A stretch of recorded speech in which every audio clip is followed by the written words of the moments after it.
Hello, welcome back. Tarkir Dragonstorm, limited set review. Colorless, land, that's what's going on. That's what's happening in this video. We got all the colorless cards, all the lands. It's the final piece of the set review. If you haven't seen one of the set reviews that I do before, here are the tiers I use. Kind of loosely based on when you pick the cards in the packs. Kind of, they're, it's not it's not perfect. No system's going to be perfect. It's really more of an avenue to get to talk about stuff. But that's why I'm here to talk about stuff that doesn't matter for, I don't know, like 20 minutes. We're starting with Ugin. Um, Ugin, the very rare card file number one in the set, which threw off my whole system temporarily until I figured out why. I was like, why is number one missing from the white section? But no, it's down here in the colorless because Ugin he gets to be special. He gets to be number one. Okay, I don't know if that was like I don't know why they did that, but usually they don't. Like the Ether Spark was didn't I don't know whatever. 7 colorless mana, 7 loyalty planeswalker. When you exile the spell, exile it to one target permanent that's one or more colors. When you cast a colorless spell, exile it to one target permanent that's one or more colors. +2, gain 3, draw a card. 0, add 3 colorless mana. -11. Presumably do something that wins. I don't know. Search your library for any number of colorless non-non cards and then exile them. Shuffle. Until end of turn, you may cast those cards without paying a mana cost. Actually, doesn't do anything in limited. Interesting. Yeah, this card's busted. I don't know. I don't know. 7 mana, make a huge planeswalker that exiles something and then gains 3 and draws a card that now has 9 loyalty when you cast it, and you probably just win the game. I think this is, I don't know, sure, whatever. I don't really need to talk about this a ton. It's going to be great. Abzan Monument. Now, this is the good stuff. This is the meat. 2 colorless mana artifact. When it enters, search your library for a plains, swamp, or forest card. Reveal it, put it into your hand, and then shuffle it. Basic. Plains, whatever. And you can pay 1 and each of the Abzan colors and tap it to sacrifice it to create an XX white spirit creature token where X is the greatest toughness among creatures you control, activate only as a sorcery. So I really don't like this thing's sacrifice ability. Specifically, I don't like that it doesn't work by itself and it can get blown out. This makes it considerably worse on the back than most of the other monuments. I think this might be the worst one. I think this is the worst. Yeah, I think this is the worst monument in terms of the sacrifice effect on it. But I still think it's kind of playable, as indicated by the tier 4 rating, because of the fixing mode on this is fine, and then sometimes you get value. Like that's what you want these to do. Um, if you're an Abzan deck, I would expect to play one of these. I would expect to be playing one of these in whatever deck. If I'm playing a 3 color deck, I'd expect to be playing one of these. Basically, it's kind of how I feel. And this one seems not the best, but it's fine. Boulderborn Dragon. 5 colorless, 3/3 flying vigilance dragon. When it attacks, surveil 1. So tier 5 is probably a bit harsh on this. There is the cool combo with the blue thing where you fetch this for 2 mana. And I think in that deck you could play it, and it's not that bad. But it is a 5 mana card that just dies to a 1 mana spell in black, and it's a common. That's a disaster. That's a nightmare. That is the definition of a disaster. So I don't know about that. I just unless I'm doing the blue finicky thing, I don't think I want to play this. It is a dragon, so if you really need dragons, if you really want your behold stuff to work, you can do this. I just don't think you need to. I just think there's plenty of other good dragons in the set that you shouldn't need this. But I don't think it's like the rate isn't that bad. It's not that bad. It's just not. I just don't think it's necessary. Dragonfire Blade, an interesting one. 1 colorless equipment. Equipped creature gets +2/+2 and has hexproof for multicolored. And you could equip for 4, and it costs 1 less to activate for each color of the creature it targets. So if it's a 2 color card, it's going to cost 2. If it's a 1 color card, it's going to cost 3. And if it's a 4 or more colored card, which there are, I think, 0 that are actually creatures. I'm not going to actually look this up because why? Who cares? But yeah, I don't think there's any of those. But it's good when you have better cards. I mean, this card, it's fine. Hexproof from multicolored is like sneaky, not that relevant. Like it's a sneaky, like not that good ability. It like reads as like, oh wow, it's really good. But most of the removal spells are monocolored. There are some good ones that are multicolored, but it's not as if like your opponent's not going to have single color removal spells. It doesn't have protection for multicolored, so the multicolored stuff can still block it, can still attack into it. Um, if this did give protection, I would be like, ooh, excited. But it doesn't give protection. It's gonna mostly cost 2 or 3 to equip. If it costs two, a lot, I would be into it. If it costs three, I don't care really. I think this looks fine. I just don't think it matters that much, really. Yeah, I don't know. Just not that excited. I'm not that excited about it. Dragonstorm Globe. 3 colorless for an artifact. Each dragon you control enters with an additional +1/+1 counter on it, and you can tap it to add 1 mana of any color. It's a manolith. We've seen these. They're typically not that amazing, but you kind of can play them. In comparison, like what would I rate? I mean, I would put the one from Ether Drift in tier 4. I would put this in the same tier. Maybe you could put the Ether Drift one in tier 3. I don't think I would, though. I think I would leave it in 4 even at the end of the format. I expect this to be maybe slightly worse than that even. But there are more color requirements in this format, so does that balance out? Maybe. I could see a deck that wants this. I just don't think I'm gonna be that excited about it. Embermouth Sentinel. 2 colorless for a 2/1. When it enters, you may search your library for a basic land card, reveal it, and shuffle and put that card on top. If you control a dragon, put that card on the battlefield tapped instead. Kind of cool upside, but doesn't really matter as much as maybe you'd think. Um, there aren't any 1 mana dragons, so it's gonna be tough to have that ramp you on 2. It in turns it does make it better on like turn 6. Like that's nice. It's nice that it makes it better on turn 6. It's kind of a nice little boost. I like the boost. I think this is like a good way to make this type of card a little bit better.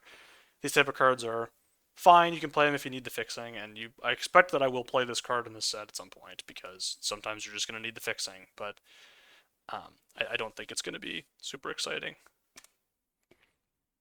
Jadecast Sentinel, 4 colorless for a 1/5 with reach, and has the ability to untap to put target card from a graveyard on the bottom of its owner's library. Normally, these style of cards, I just straight up give a tier 5 rating, but this one's kind of interesting. So the rate isn't as bad as the rate for these usually is. Usually the rate for this is like worse.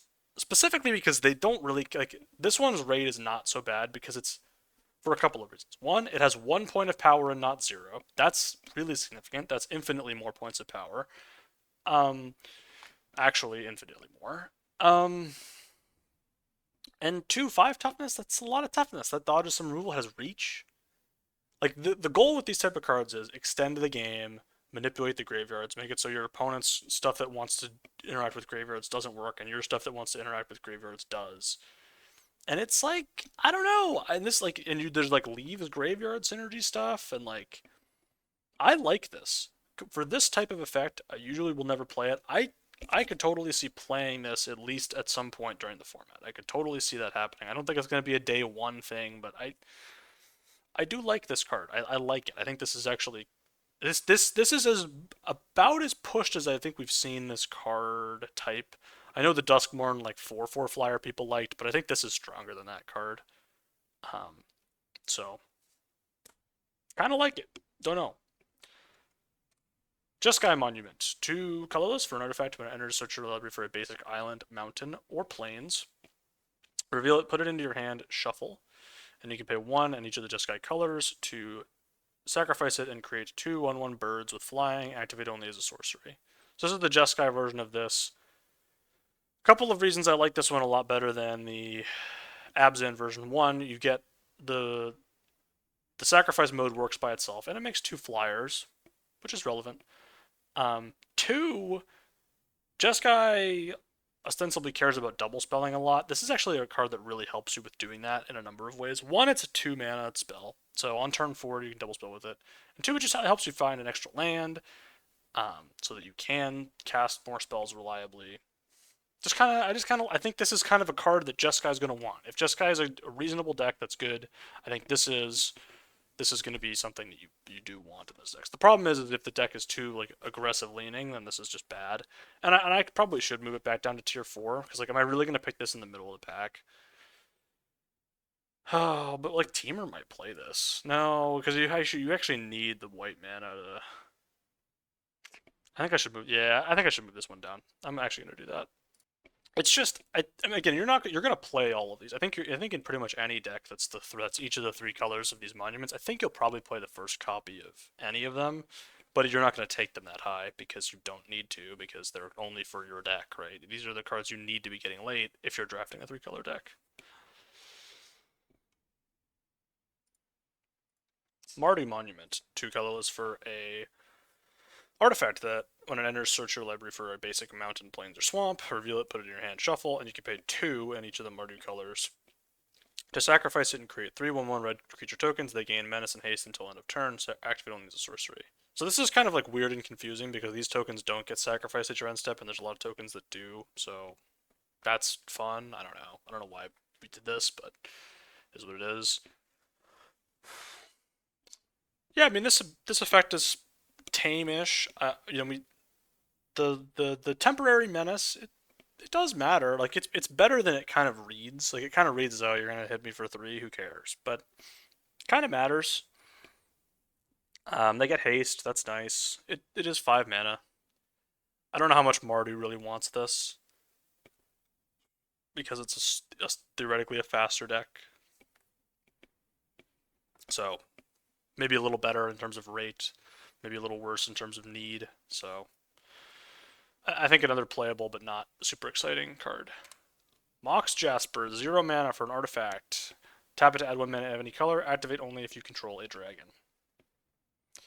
Maybe this is better than a land sometimes. The fact that you have to have a dragon in play. Dragons, on the cheap end, dragons are 3 or 4 mana. It's just not that. It just is dead so often that you're not gonna want it. Yeah.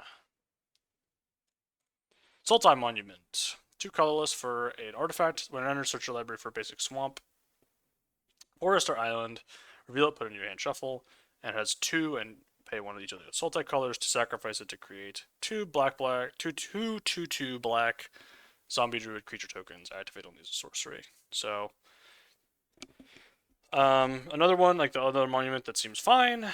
No issues with it. It seems good. I don't know. I don't really have like any qualms with this. Like Sultai probably wants this maybe a little bit more than the other color pairs. Do you really want to play this on? Like you don't really want to do this as your 2 mana play, but like it's fine. It seems fine. Teamer Monument. 2 colorless. When it enters, search your library for a basic forest, island, or mountain. Put it in your hand, shuffle. And his ability to pay 3 in each one of the Teamer colors to sacrifice it and create a 5/5 green elephant creature token. Now this is what I'm talking about. This is the best one. In my opinion, this is the best one because bigger number, better monument. That's what I say. It has the biggest, makes the biggest, most impactful creature, and so it is the best. It's that simple. I know it costs the most mana. That's fine. You don't really want to be activating these anyway until you're out of stuff to do. So the fact that this costs 6 and the other ones cost like 4 is fine because Teamer is actually just all about ramp. So if you're ramping a bunch and then you just get a bunch of, like, this is just a thing that's like, oh, I'm out of stuff to do. I'll make a 5/5. That's pretty good. 5/5 is pretty big. There's gonna be a lot of 5/5s in this set. I'll tell you what. So it's gonna have a lot of 5/5s. But this one, I think this is the best monument. So I'm putting it in a tier above the rest. Watcher of the Wayside. 3 colorless for a 3/2. When this creature enters, target player mills 2 cards, you gain 2 life. Now this one is quite fascinating. This is a very interesting card because usually these type of like 3 mana whatever, who cares? Mill 2. Little taste like that. A little taste. Gain 2 life. Oh, okay. So this is doing something. I don't think you want it in every deck, but again, in a deck that cares about the graveyard, Sultai, Teamer, those are sort of the two. Could I see this? For sure, I could see this being decent. I can't tell whether I'd rather it be a 3/2 or a 2/3. I think I would rather it be a 3/2. Usually I prefer that stat line on cards that are kind of bad. Like on cards that are like keyword bad, I think usually you want it to be a 3/2 so it can kind of trade up a little bit with 3 drops. Um, I think this is going to have a role. I do. I think this is going to have a spot in some decks and not be too bad. On to some of the lands. Bloodfell Caves. So this is the full cycle of gain lands. These are good. We just had them. Tier 3 sort of feels appropriate for them. Good fixing. You will pick them when you are in the colors that want them. That's about it. I don't have a whole lot to say about them. There's also a cycle of these. These are rares. This is not representing the full cycle. They're all different, so they're all rated differently. But this one enters tapped unless you control a plains or an island. It adds red mana, and you can pay 3 in a red to exile the top card of your library until the end of your next turn. You may play that card. So basically, you can pay 4 mana to almost draw a card in the late game. This is the best of these, I think, by a wide margin. The mode of like pay essentially 5 mana to draw a card every turn. That's I mean that's pretty good. Like you're like obviously a tap mountain is a tap mountain. Like I still only have it in tier 3 because you're not going to like pack one pick the one this. I don't think. I mean it is like close to that good. I don't think I'm getting into red for this, but I mean like maybe. I mean maybe. It's pretty good. It's pretty dang good. Tap Mountain that in the late game draws you a card every turn for 5. Like, I don't know, man. That seems like Teamer actually seems like a really good home for this. Like, you're ramping, you're drawing a bunch of cards with this. Like, this seems like it's great in Teamer. Jeskai, I don't think cares about it nearly as much, even though it's supposed to be for Jeskai. I don't know. Yeah, this looks sick to me. Dalkovan Encampment. It enters tapped unless you control a swamp or a mountain. It adds taps for a white mana, and you can pay 2 and tap it whenever you attack this turn and create 2 1/1 red warrior tokens that are tapped and attacking. Sacrifice them at the beginning of the next end step. This is much more tame. Um, Having to tap out before you attack is just not that good. It's just never good to do that. It's nice upside to have on your land, and I think I would play this in a Mardu deck, but I don't think I would play it anywhere else, and I'm not that excited about it. Evolving Wilds, my favorite. You can tap it to sacrifice it, search your library for basic land, put it on the battlefield tapped, shuffle. I love this card. I love picking it early because it's colorless. You can go in any deck. It has limitations, but in a 3-color format, that's where its bread and butter is. Evolving Wilds is the perfect land for fixing for 3 colors of mana. It's great at doing that exactly, and this format incentivizes you doing exactly that. Is like a little bit of a 3rd color splash. That's what Evolving Wilds does. It's great. I don't know. That's how I feel about Evolving Wilds. This is rating the full cycle of the. It's not a full. It's a half cycle. I guess there's one for each clan of these 3-color lands that are tapped. They're all very good. They're the best lands because they tap for 3 colors. You can play them in you can play them as just duels and they're good, and you can play them as 3-color lands where they're excellent. So you can pick these pretty high. You're not first picking them really, but once you know what you are, once you sort of have, even if you have one color, right? Like if you're drafting blue and you see the bivouac, you'll probably pick this pretty high, right? Because you're probably either playing, you could end up like Sultai, you could end up Teamer, um, you could end up Jeskai, and in all 3 of those decks, you're in a good spot, right? So that's the type of spot you could take these. All right, another one of these lands. Great Arashin City. It enters tapped unless you control a forest or a plains. You can tap it to add a black, and you can pay 1 and a black to exile a creature card from your graveyard to create a 1/1 white spirit creature token. This is kind of sweet. So there are like little synergies with stuff exiling your graveyard. It does impact the battlefield. I think it is worse than the red one. I have it in tier 3 because it's a good land. The thing about these is it's so hard for them to be like rated like more highly than this. Like you can just kind of pick these over nothing, but they kind of a lot of these occupy a space between tier 3 and tier 4 where you would always pick them over any tier 4 card, but like some tier 3 cards you won't pick them over. So I usually leave them in tier 3, but it's kind of like a weird rating because like they're lands and they have different like value above replacements than creatures or spells, so it's kind of whatever. But this one, like, it's not as good as the red one, I don't think, but it still seems fine to me. Kishla Village. Enters tapped unless you control an island or a swamp. Tap to add green. 3 and a green, tap it, surveil 2. A little bit worse than the red one. I think just a downgrade. Because the red one is card advantage and this is not. But still, I think fine. I think it is worse than the black one too, because making like affecting the board with your land is powerful. So this is not doing that is not super exciting, but it's fine. Maelstrom of the Spirit Dragon. Land that taps for colorless mana, and you can also tap it to add 1 mana of any color to spend a dragon or an omen spell. And you can pay 4 and sacrifice it to search your library for a dragon, reveal it, put it into your hand, shuffle. If you have a really good dragon in your deck, and you're playing like 6 dragons, I think you should probably play this. How high should you pick it? It depends on how many dragons you like. It doesn't seem like a card that would be taking really high, but I could see myself playing this. I think it's going to get overpicked, and so I'm probably not going to get to play it, but I don't think it's bad in the right deck for it. I just think that it's not going to go in every deck.